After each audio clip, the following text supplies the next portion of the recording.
Good morning or good afternoon, depending on where you are. Mr. Cozy, you always have some interesting food or drinks you have to share with the rest of us. All right, so let me just get a quick pulse check in terms of, this is our sixth week. Where is everyone in their journey of building out their team?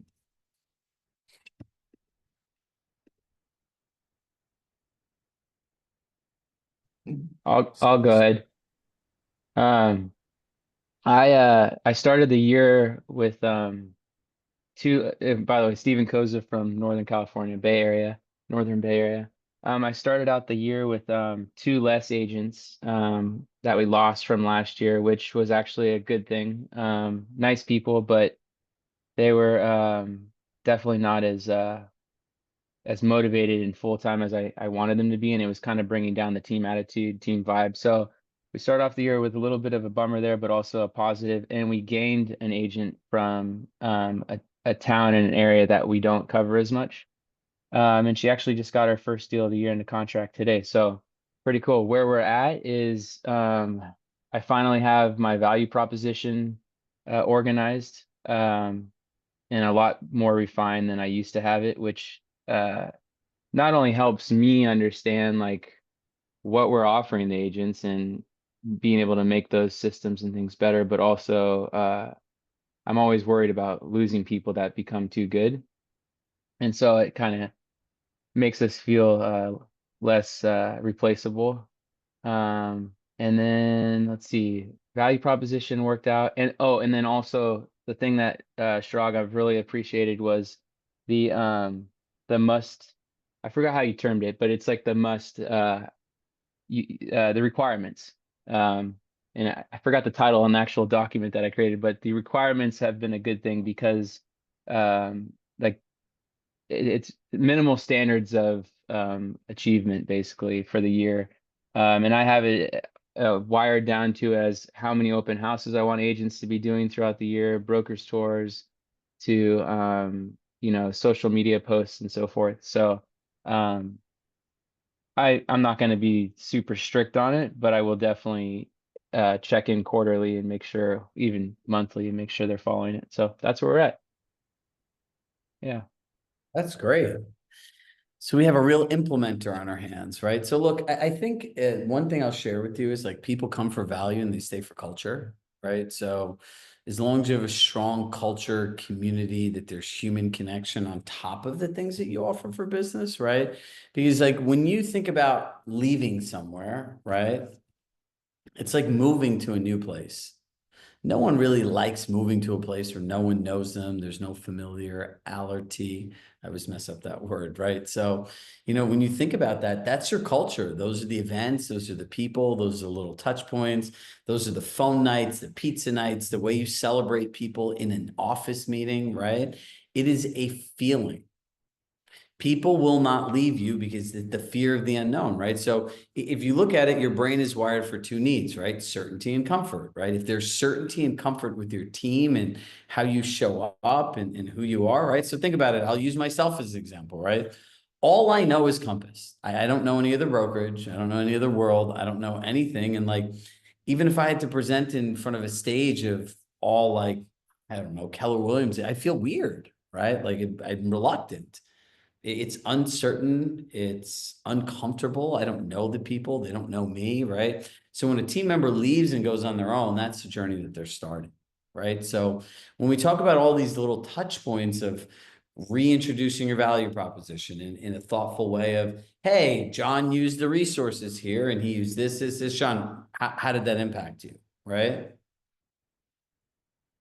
So Anthony said, train people well enough so they can leave, treat them well enough so they don't want to. 100%. What a great quote. We can't come from this scarcity mindset in anything, right? You have to score points to win the game. And like, if your whole life is playing defense, it's just reacting. Like, people are always going to leave. No one stays anywhere forever, right? Look at Compass. It is literally a brokerage filled with people It is a brokerage filled with people from other places, right? When things were going well at your old brokerage, did you ever think you were going to leave? There's a point that everyone at their old company's like, I love this place. It's the best place in the world. But yeah, but people lose sight of all the things they did to get people. It's like being in a relationship with somebody where you go from dating the other person and courting them to being comfortable. Same thing happens. All right, so let's go to today's session and appreciate the share. Where to find top talent for your team. All right, let's go through today's roadmap. Why finding the right agents matter, the difference between any agent and the right agent, top sources for finding talent. We'll go through local networking, industry events, social media, leveraging current team members. And my favorite part, applied learnings, is what are you actually going to do with the information?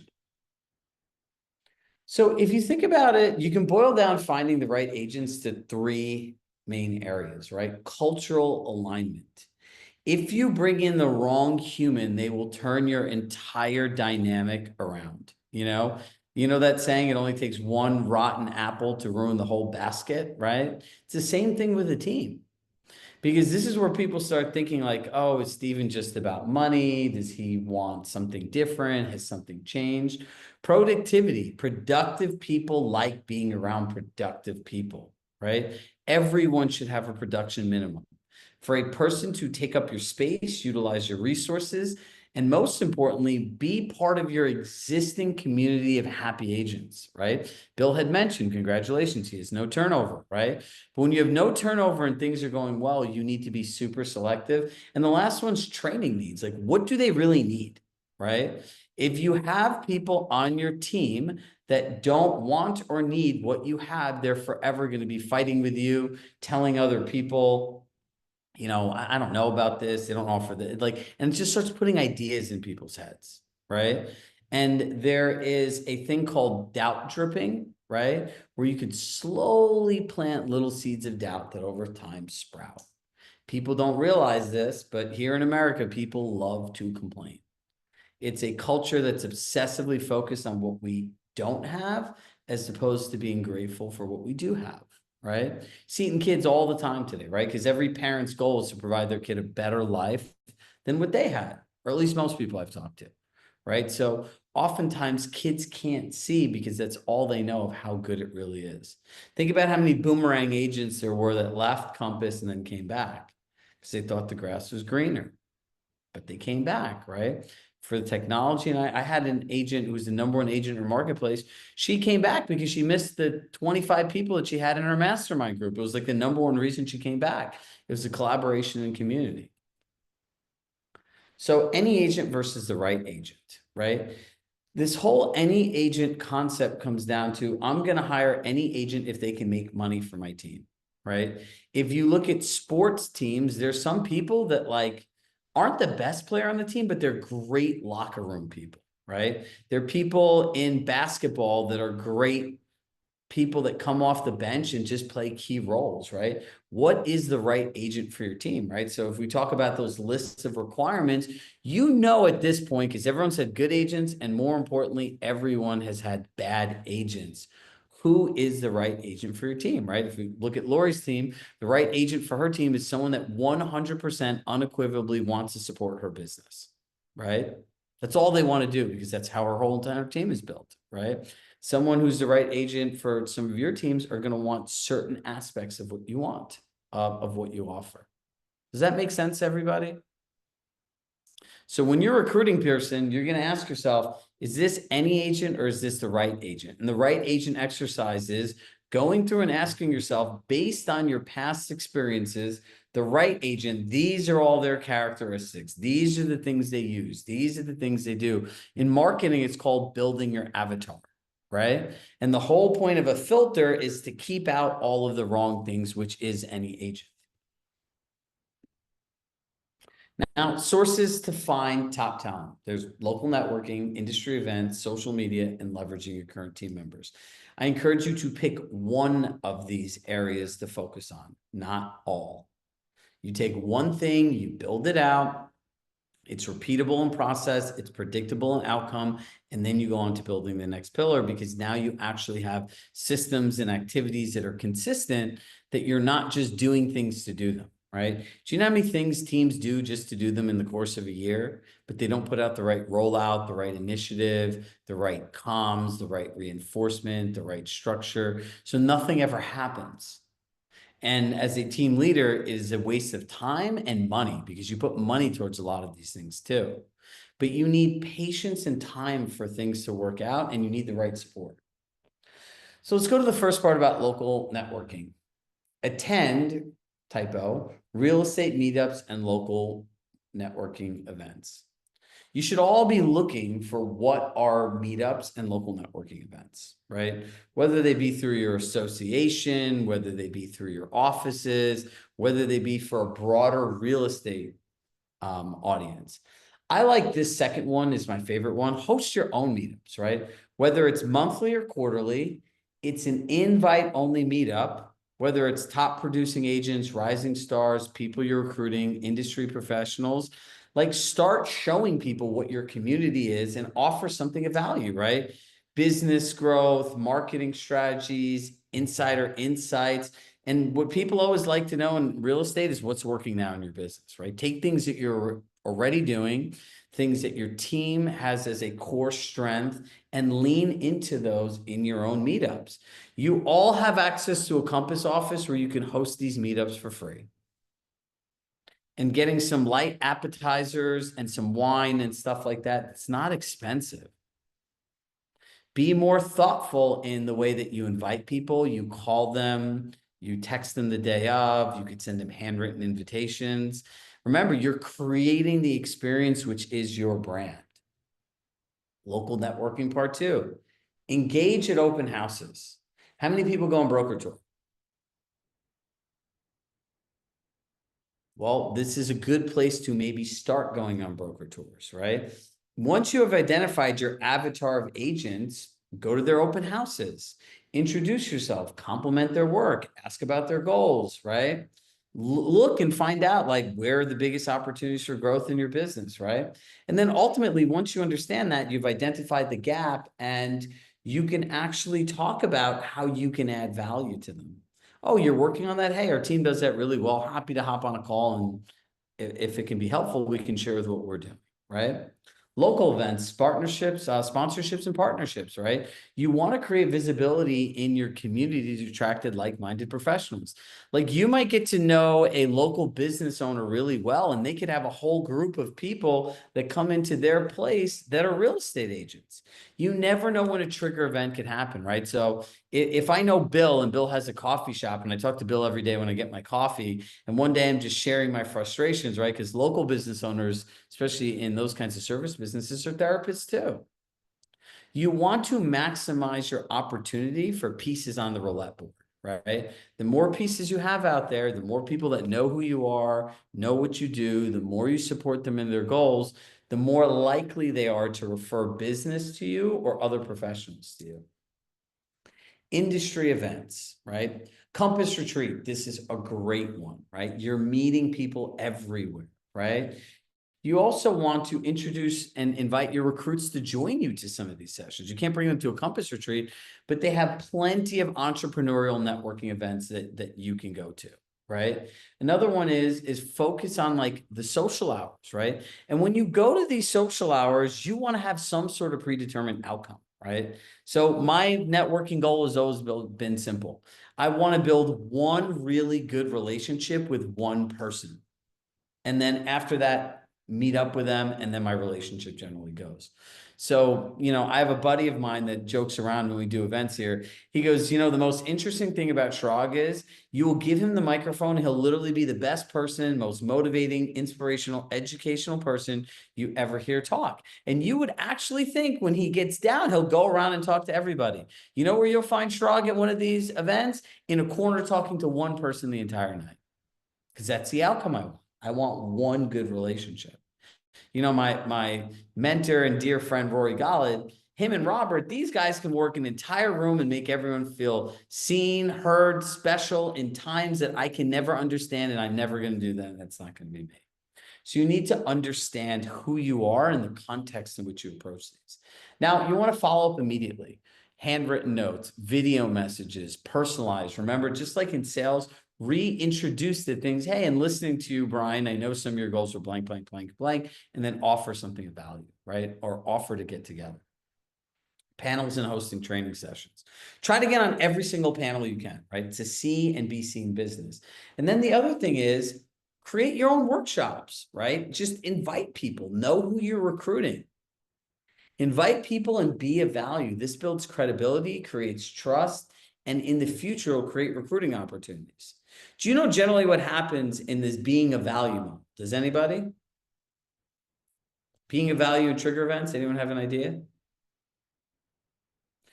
You be a value, be a value, be a value. One day, because there's always the day, because this is why consistency is important, something happens where somebody is, that trigger event.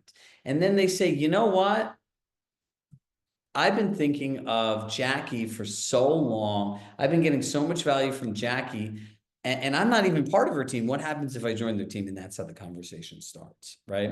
But if you're not consistently being of value, you won't have that opportunity, right? Think about how much free training that we offer in the course of a year through our webinars and stuff like that. People always say the same thing. I've been watching your stuff for a blank amount of time, and you just give all this stuff away. I can only imagine how much better my business and life will get it from your client. Social media and LinkedIn. LinkedIn is a business network, right? So what you want to do is identify and follow top agents and people that you're looking to recruit. Engage in their comments, not like great job, Bill, right? Like, hey, that's really interesting. Like, well, how good did that feel? Or what happened? Or how'd you get, like, ask them questions that they want to write back and talk about themselves, right? Also, post valuable insights, be a thought leader, right? It is a great way to showcase your expertise. And then also send personalized connections, right? Like use the Instagram messengers, right? Talk about shared interests, talk about shared business goals, talk about ways that you'd like to support them, right? These are all different avenues of connecting people on LinkedIn. Instagram and Facebook, right? Who here does a kick-ass team outing? Anybody? Bill, tell me about your team outings.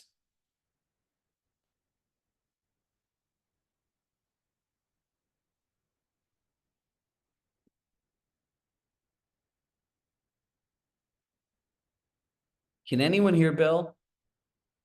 Bill, we can't hear you.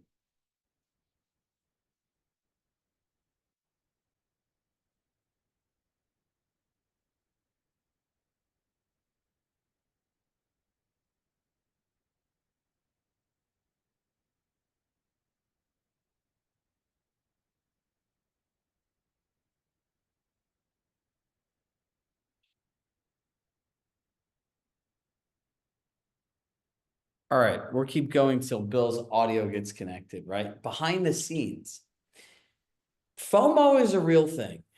And I remember one of the first few months that we opened in this town, Darien, here in Fairfield County.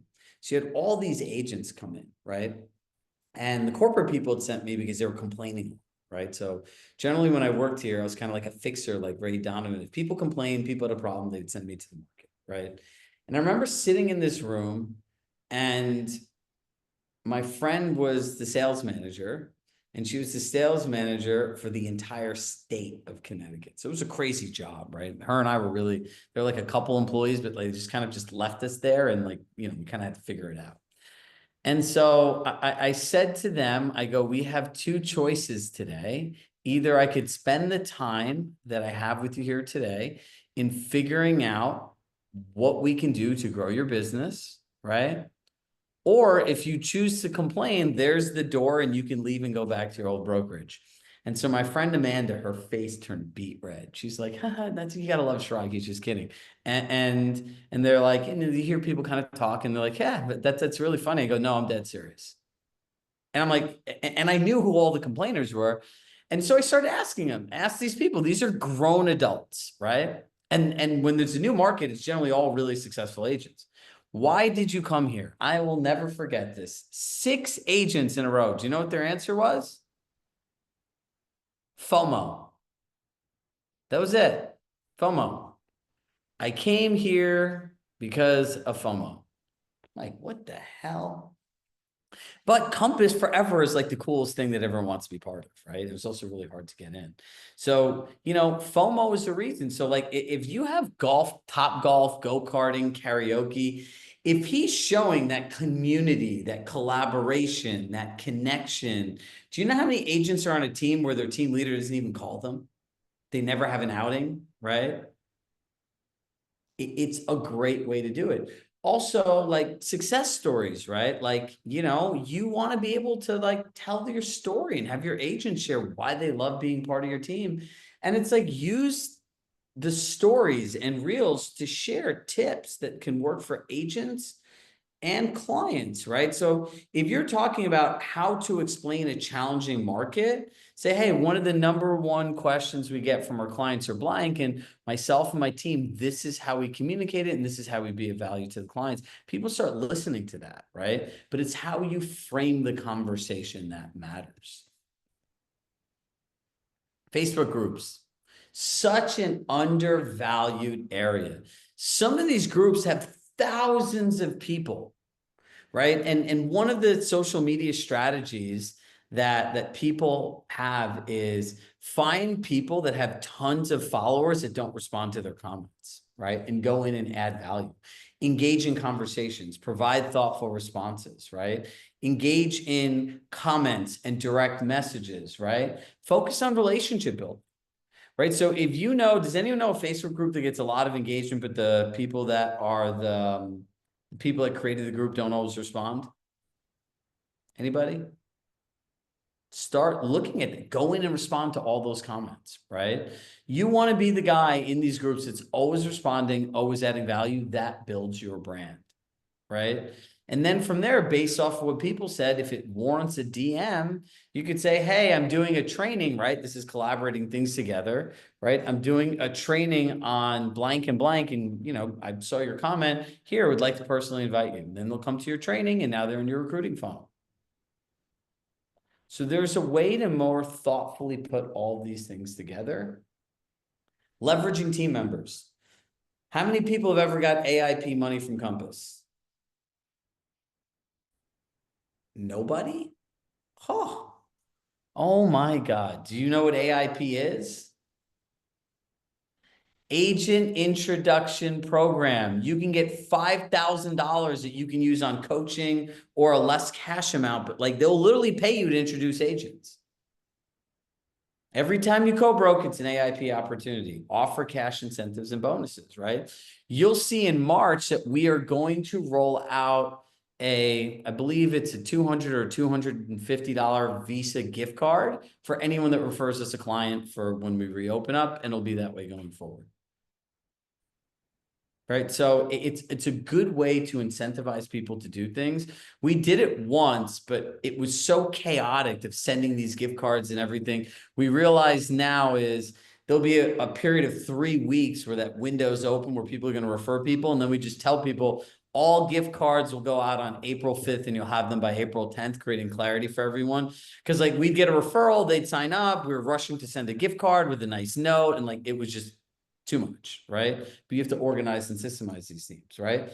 Recognize people publicly. People love recognitions, right? And also, you want to tell people on your team, here's here's Stephen, who the right agent is, and here's any agent that we just don't want, right? And when we say referral scripts, like thoughtful ways of how they talk about why the team is valuable. And these are your ways of finding top talents, right? Success stories, if you can get people to do this, it's a bonus, right? Now, one, it's sharing it publicly online, Facebook, Instagram, LinkedIn. Now, the other one is, why wouldn't you do interviews and hire a videographer to do case studies on your team members? Like detailed case studies Where were you? What were your challenges? How do we solve them? What was the outcome? What was the financial benefit? What did you do with that in your life? Like, go through the full arc. And testimonials are the best recruiting tools, and then build it into an actual case study. People love case studies and testimonials.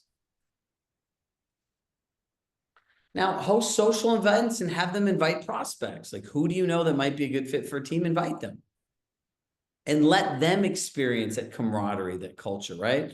So if Bill's guys are going top golf, go-kart racing, karaoke, there is a real camaraderie, right?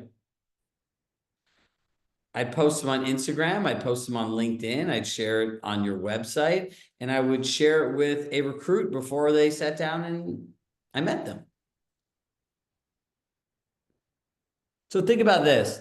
If you have 3 to 5 core areas of your value proposition, you want a case study and testimonial for each. And depending on who the right agent is, you want to send it to them in advance. So I'm like, oh, that's like me. I get it.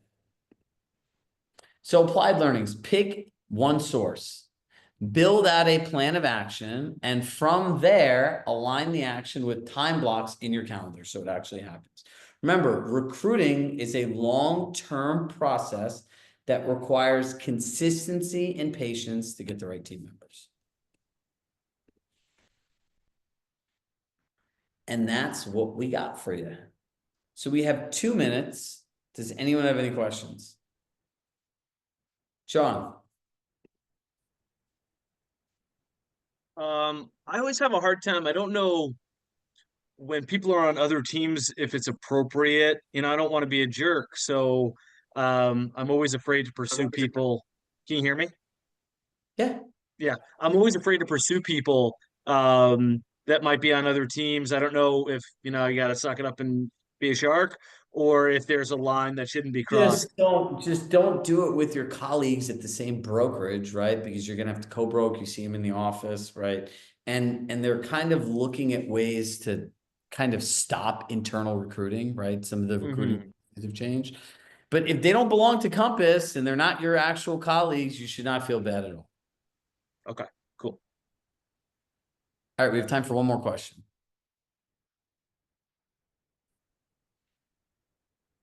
Anybody? All right, so listen, who's coming here on March 20th besides Lori? Anybody? Bill, you're coming?